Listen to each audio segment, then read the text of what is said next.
Puff Daddy versus Biggie Smalls.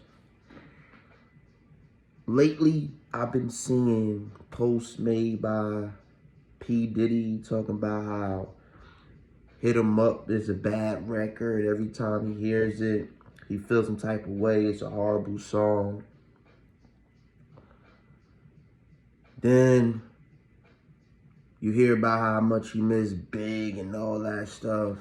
I just watched the documentary Can't Stop, Won't Stop, where he was in different ways tried to pay homage to Biggie Smalls and all that.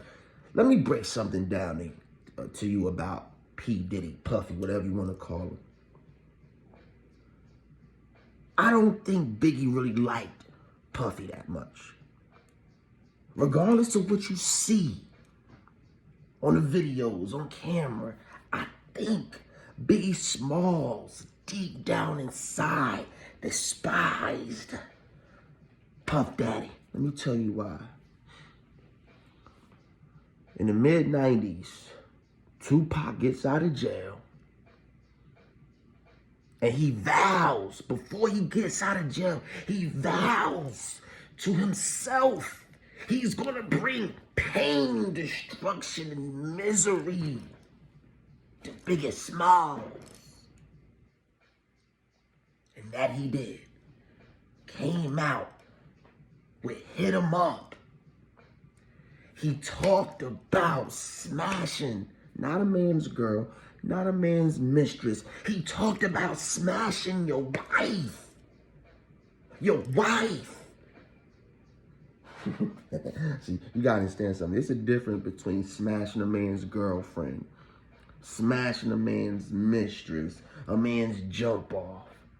But a man's wife? Puffy out here talking about, yeah, that's a sad song. I feel some type of way every time I hear it. How did you think Biggie Smalls felt? A dude saying he smashed your wife, and he got receipts to prove it. He got receipts of him hugged up with your wife.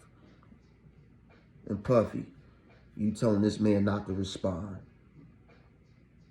You told Biggie Smalls not to respond to Hit 'Em Up. You know what that's like, ladies and gentlemen? That's like you in a fight with somebody. They punching you, they slapping you, they kicking you. And someone right next to you saying, don't hit him back.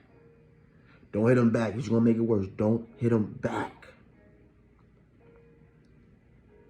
You got other cats on the East Coast seeing Biggie Smalls that's cool with Biggie Smalls saying, yo, Biggie, what's up, yo? You gonna represent New York? You gonna represent Brooklyn? You gonna let this dude play you like this? What's up, Biggie? What you wanna do?